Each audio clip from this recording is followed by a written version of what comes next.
Chapter 17 of A Diamond Sky Above Titanic, a Good Omens fanfiction, written by SeaBlueEyes, read aloud by SkyAsimaru.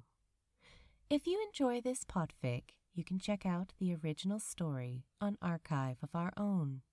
If you would like to hear more of my recordings or see some of my own work, you can find me through the pen and screen name of SkyAsimaru.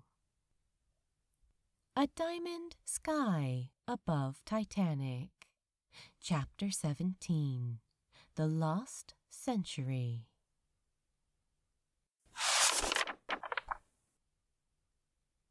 Heaven hadn't changed much. Not that he would have expected it to in only 400 years, but you never knew. Aziraphale supposed that he should be feeling all warm and happy at being home again. He didn't. Barely a word was said to him about that demon. They wouldn't discuss it. Perhaps they had chosen to believe he had been placed under some dark magic, or had been working with the fiend against his will.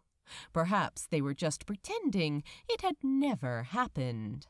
Aziraphale was merely slapped on the wrist, told not to do it again, and placed on a rehabilitation program.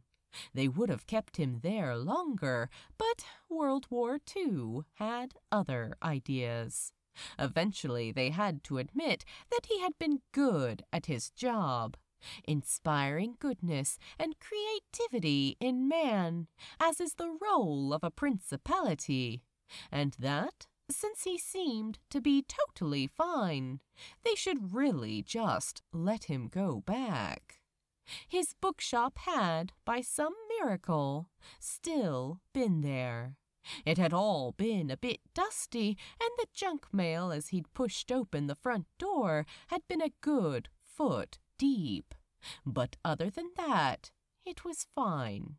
He had gone into his little kitchenette, made himself an Earl Grey with 2 rather soft butter biscuits, and then walked along every towering shelf, greeting the occupants like old friends. This was his home.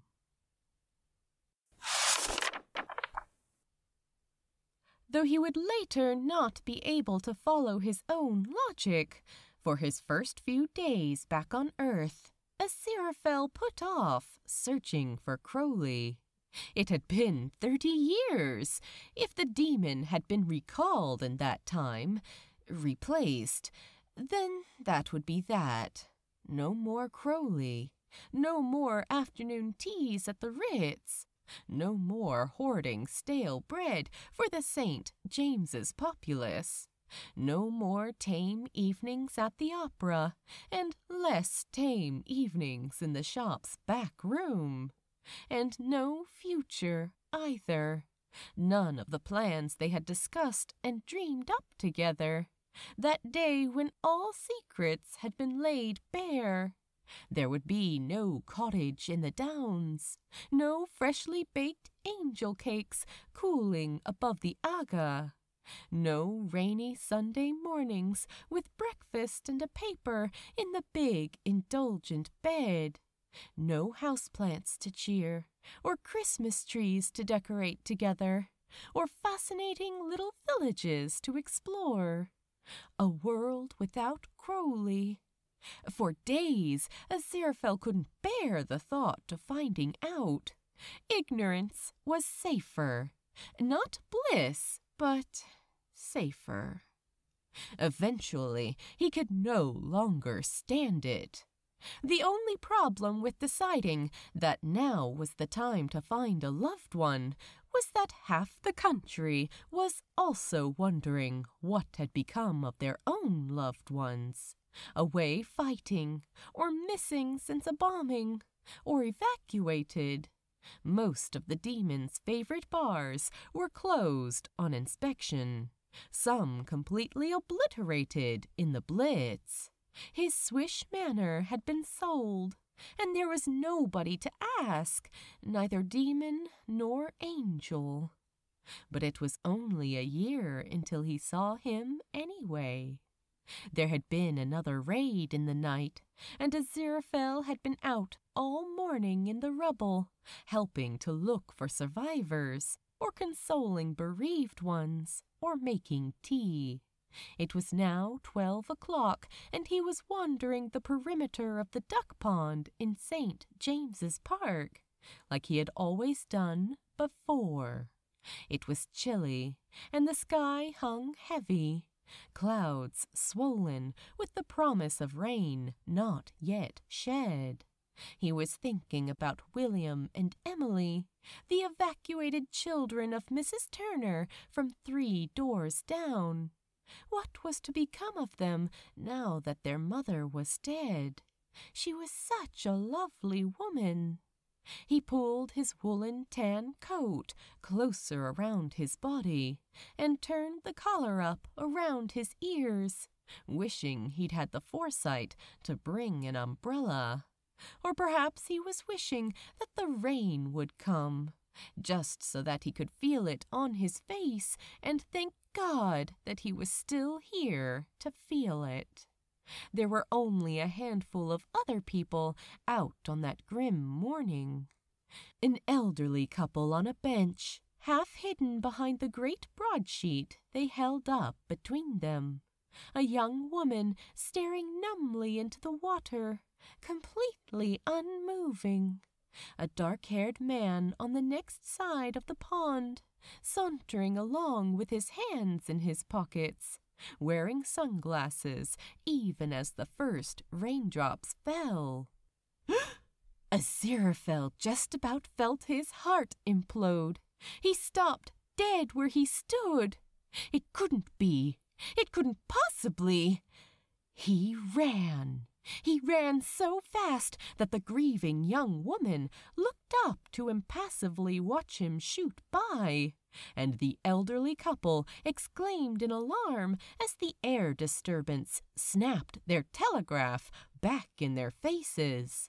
Aziraphale ran and ran, his footsteps loud in the still morning as they slapped on the cobblestoned path, his breath bursting from him, the rain blurring his glasses. "Crowley!" he cried. "Crowley!" The figure turned unconcernedly around. It was him! It was him! Oh, sweet God and Jesus and wild! It was him! Aziraphale could feel his knees growing weak as the intense relief hit him. He couldn't think. He couldn't breathe. Because it was Crowley, and he was here, and he was here, and everything was going to be all right, and they were going to be together again, and they were going to have an aga after all, and— Crowley smiled at him, raised a hand and gave him a little wave, parted his lips to speak, and Aziraphale launched himself into his beloved's arms with enough force to knock anybody but a demon off his feet. "Wolf! Aziraphale!"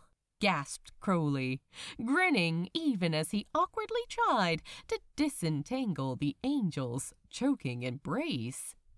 "Aziraphale? What?" Aziraphale would not be disentangled. He clung on tighter than ever, immersing his face into the gorgeous black fur collar of the demon's coat, recognizing every curve, rather angle, of the body folded against his own, every sensation and every scent. No, not every scent. There was something new, something leathery, and motor oil, too. He'd bought himself an automobile. Oh, how typical! He should have known. Aziraphale clung to Crowley, loved every perfect inch of him in that one moment, and oh, how he would never, ever let go now. Not now that they were here again. together on God's good green earth once more. And how had he ever let go in the first place? Ever? Okay, well, it's certainly nice to be missed, but you're kind of choking off my gratuitous air supply here. With immense strength, Crowley forcibly extricated himself from Aziraphale's arms, stared at him as though he was slightly mad. His brows, wonderful serpentine arches of serpentine wonder that they were, seemed caught between rising in mocking amusement and lowering in alarmed befuddlement. Seriously, Angel? He said, and the sudden humorlessness of his voice suggested he had decided on the latter. What's the matter with you? It's only been a century or so, you know. Aziraphale froze. A century? When was it? 1824? Barely more than a century, then. All of a sudden, Aziraphale found that he couldn't speak. He couldn't breathe. Ah, that's right. It was Vienna. The demon snapped his fingers to himself, nodding. Of course, Beethoven's Ninth was premiering. A fantastic after-party. There was an odd lucidity to his voice, given how increasingly far away he sounded. Every word perfectly coherent in the angel's mind, as though starved of the voice it craved. It was now soaking up each syllable like butter across hot toast. Hey, hi! Aziraphale realized that he couldn't see. Everything was turning gray. Distant thunder growled overhead. Angel? Crowley peered at him, and Aziraphale jumped as his shoulder was clasped. You okay? Aziraphale? You look a little pale. Maybe you should sit down for a minute. No, I'm fine. Aziraphale sniffed, fought to bring himself back under control. Under control! He was falling apart at the seams. I'm just not used to running like that. Yeah, I can see that, grinned Crowley, and Aziraphale felt his heart be crushed with grief, smeared across his rib cage, the gaping hole behind throbbing with loss. How have you been, anyway? It's been a while. Oh, he couldn't cope with this.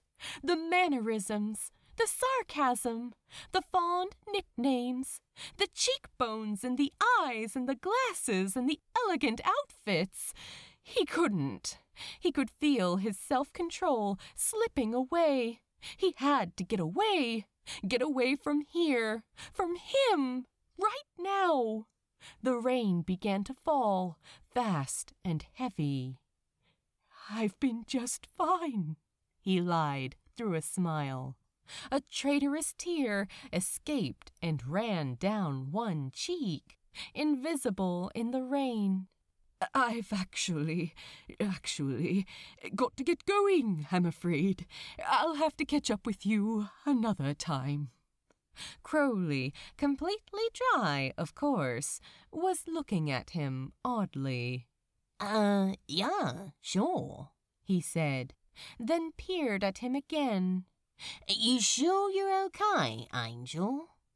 No, he was not okay. He felt like he was dying on the inside, and Crowley didn't even seem to realize what he was doing, how much he was killing him. Aziraphale had to swallow before he could answer. No, I'm just fine, thank you. Good seeing you. And he turned and began to walk in the other direction. No footsteps in his whole existence had ever felt so difficult. Every fiber of his being cried at him to stop, to turn around. You're going the wrong way. Crowley called after him. So you're around then? Aziraphale inhaled deeply, turned to look back at him. Set against the falling rain and the smoking city and the livid sky, the demon looked so beautiful. He could have been painted that way. He should have been painted. He was wearing his hair longer now, swept across his forehead, no longer slicked back from his face. His shades, too, were new, more rectangular and lighter, though still enough to mask those wholly inhuman eyes beneath. That amber yellow. It had been so long since Aziraphale had seen it. Heartbreak, like heartburn, ached within his hollow chest. How could emptiness be breakable? Aziraphale knew in that moment that it was possible. Oh, yes, of course, His words almost caught in his throat. My dear.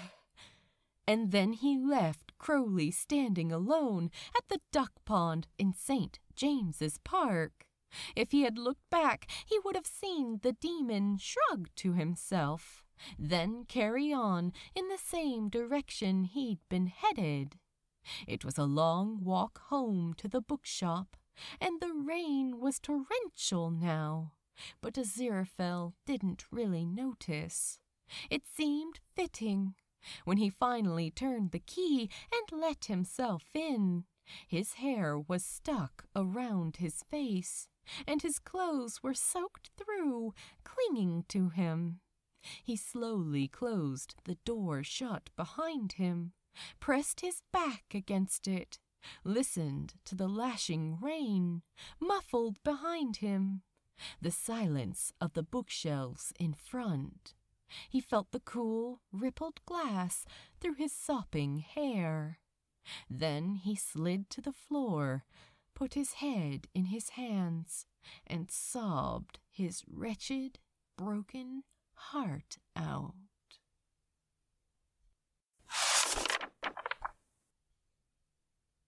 Crowley would keep reappearing in Aziraphale's miserable existence of a life every couple of months. He did know where the angel lived, after all, and Aziraphale found that he didn't have the willpower to decline any more offers out, even if it did tear him apart inside and leave him pining and numb and useless for weeks on end when his dear companion would inevitably disappear again. He found that Crowley could recall absolutely nothing about the Titanic, other than that he had been on it, and that he had had a significant hand in sinking it. Every time Aziraphale brought it up, the demon would change the subject, seemingly unconsciously. The matter appeared to just slide out of his mind like water off the back of a mallard. It didn't take the angel long to conclude that the Lethe was responsible. His self-pity had initially left room only for the belief that Crowley simply didn't love him anymore. Hell must have talked him into sense, or brought that fiend he'd smote back to play. Or perhaps he had decided for himself that Aziraphale had been a bit of fun, good in the sack, and would make a nice friend with benefits if he was in the mood for some. But over time, the angel came to look at that sensibly, and realized that no, of course Crowley wouldn't stop loving him. He had jumped off the lifeboat to die with him, hadn't he? He had told him he loved him twice and bled for it. He had saved him from Asmodeus. No, Crowley could no more stop loving him than he could stop loving Crowley, which left one other option.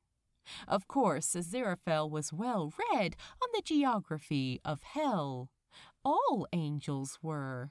In fact, it had been Aziraphale who had told Homer about its rivers, in a bid to inject some truth into his Iliad and the rest. Aziraphale had never heard of the Lethe being used on a demon before, but then he had never heard of a demon disobeying so atrociously that it required the removal of memories. The more he thought about it, the more it made sense. And the more he thought about it, the more sense he lost.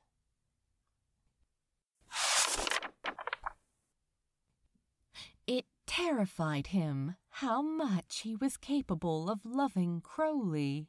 The first law of angels, a law so intrinsic within every celestial being, as instinctive as knowing good from evil, is to love God. It isn't even a law, really, but a way of life, as necessary to them as breathing is to humans. Every breath for humans is relief so imperceptible that it is unconscious, unfelt until air is taken away. For angels, every moment loving God is like the next breath, alleviation of a pain only seconds away from manifesting itself. And without it, without the love, without God, those fallen angels are in perpetual agony until they learn to control their pain. Aziraphale loved God. All angels did. But he also loved Crowley, and nothing else in his whole life scared him quite as much as that did.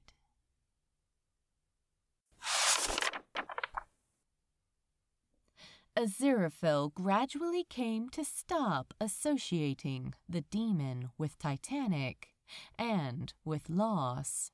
The pain of the demotion from lover to friend would never cease. But slowly the wound became more bearable. He came to appreciate what he had and saw his desire for more as selfish. Crowley seemed happy, and they were both alive. He should be grateful for that alone. This is not to say that he didn't try to find a way forward, nonetheless. On more than one occasion he sought to romance the demon, despite his inexperience in the area.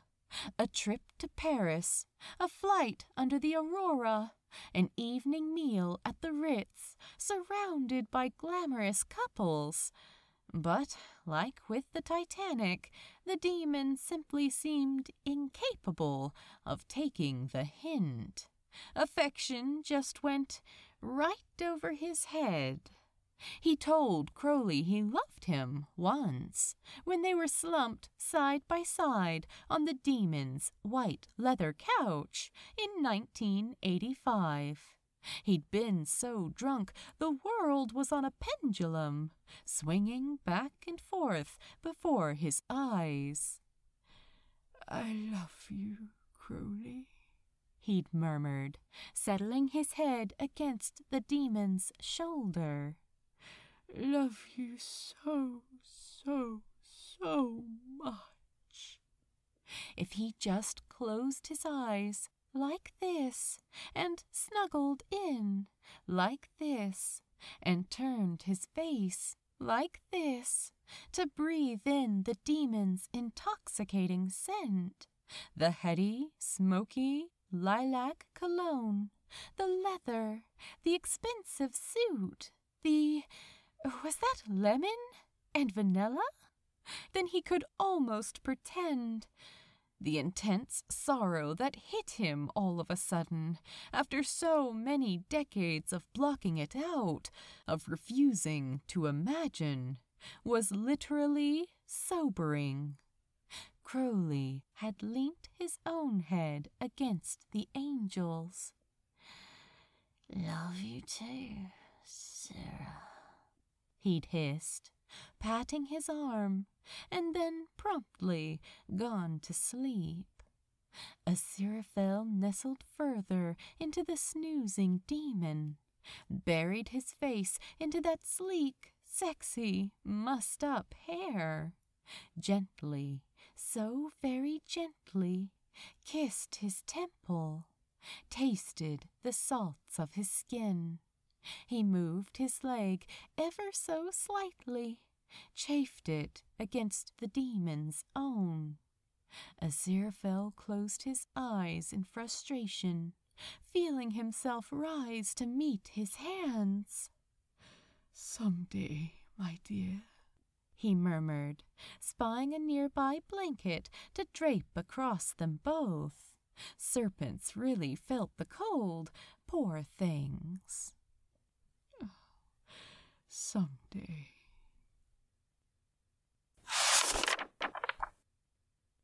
In 1996, Crowley didn't show up for their annual meeting.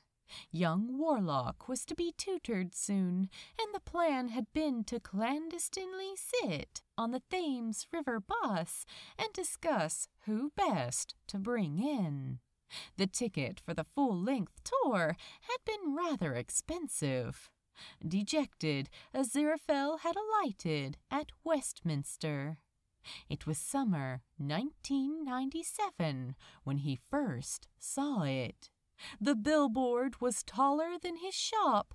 Each of the 7 letters was at least his height. Titanic. The poster featured 2 embracing young lovers above a view of the ship's nose, as sharp and streamlined as an arrowhead. Critics' comments below claimed it to be the film of the decade. Unmissable. A masterpiece. That winter, Titanic fever hit as the film became a global phenomenon, the most popular to ever hit the screen. Its success was staggering. Jack and Rose became the modern Romeo and Juliet. Aziraphale couldn't leave the house without seeing some kind of reference to the film.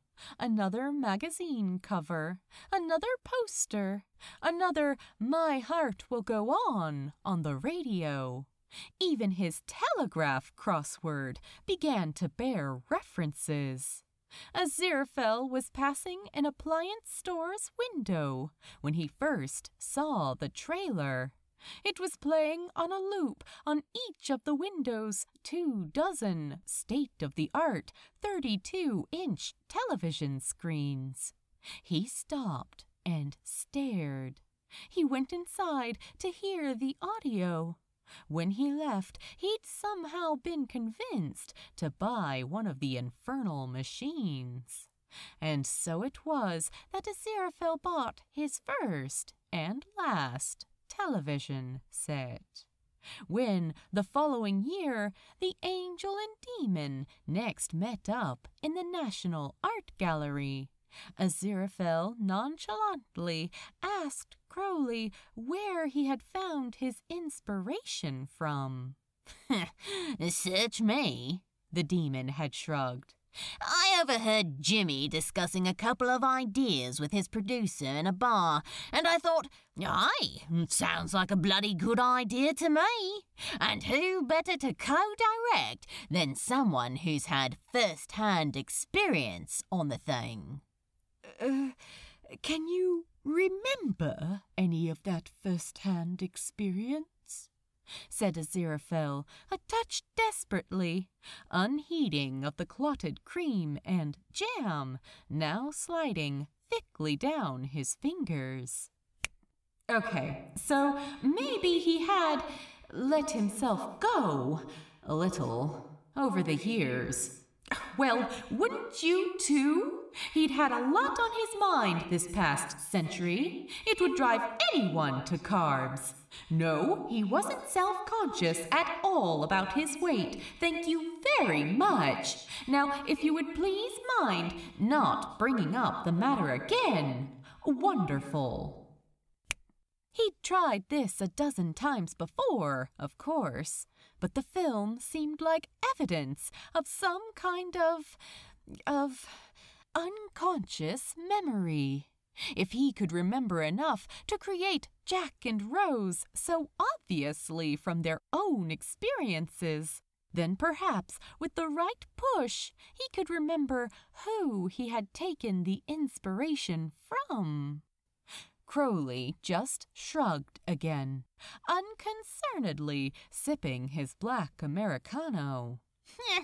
The ideas just flew from me. It really got on the guy's nerves, the way I kept taking over all the time. It was my idea to bring James Horner in, too, he added proudly. They'd had some kind of fallout, but you know when you just know that someone is right for you? Aziraphale choked on his mocha. And you just know that he's exactly what the movie needs. And I just knew the soundtrack would end up a complete flop if we didn't get the guy on board. And so it went. Crowley seemed capable of talking about the film, but never the actual event. He couldn't even discuss the film beyond a certain superficial level. And no matter how much the demon pestered him, or how often the events of that fateful voyage played as their own cinematographic masterpiece in his head, Aziraphale couldn't bring himself to go and see it.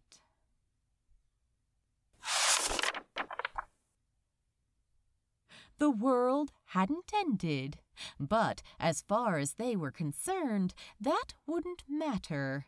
Aziraphale looked from his flaming sword over to Crowley, holding his tire iron in front of him like, well, a flaming sword. Endearing was not a word usually applicable to the demon, but anyone grasping a weapon so useless, with such ferocity and determination on his face, all singed and disheveled, it was endearing. And it was remarkable, really. Lucifer was on his way for a nice reunion, and was in all likelihood about to finish them off. Yet Aziraphale felt so calm. He smiled across to Crowley. This was one of those moments, wasn't it, where he was supposed to say something moving and meaningful and profound, or confess a truth. He took a deep breath of air that should have scorched his throat raw.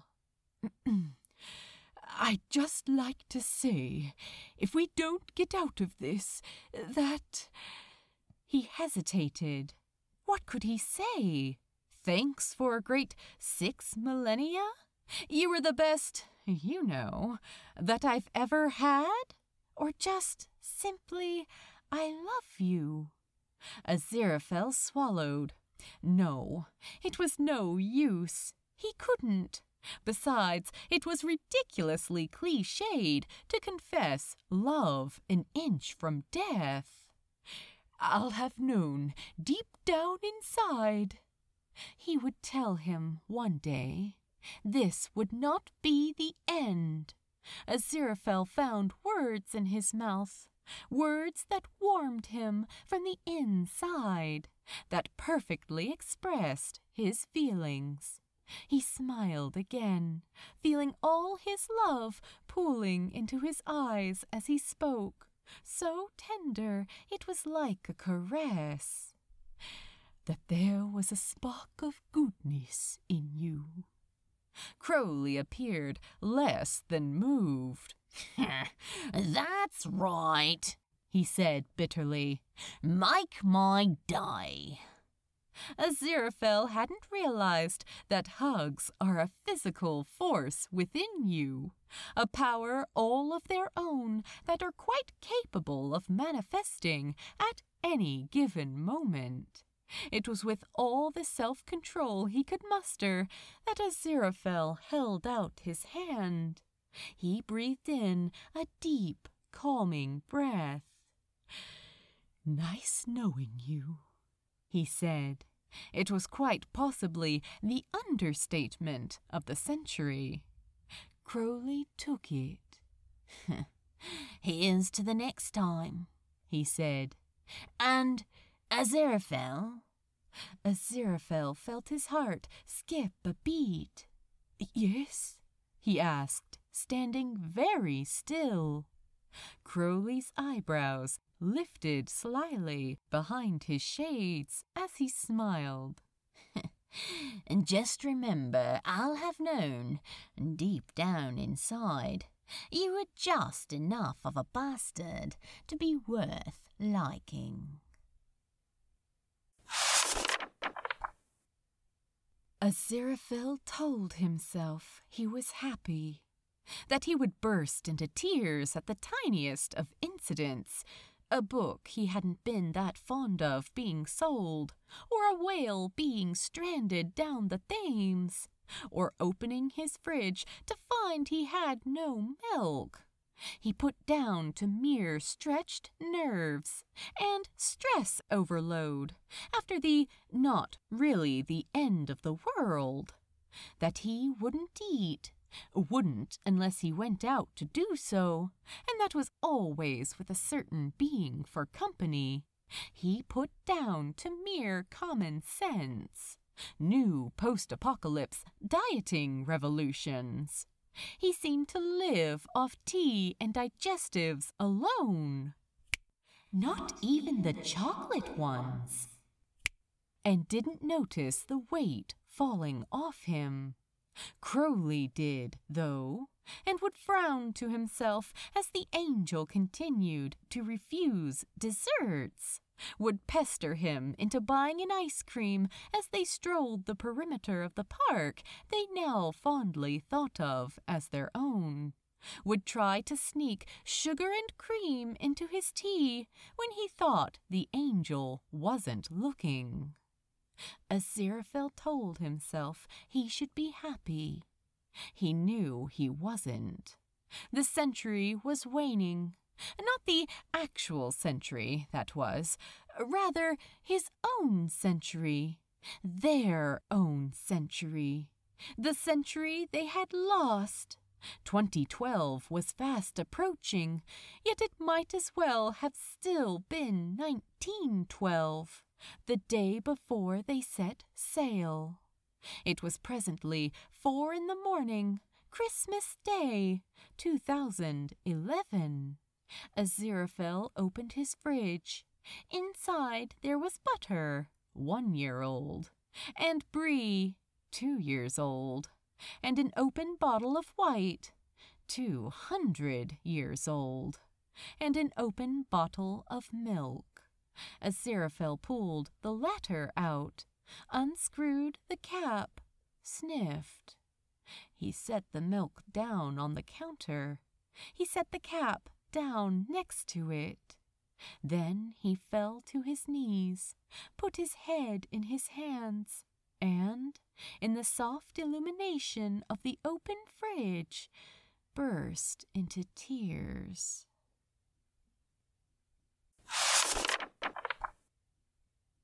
To be concluded in Chapter 18. Thank you for reading. Please drop by the archive and let the author know what you thought of their work.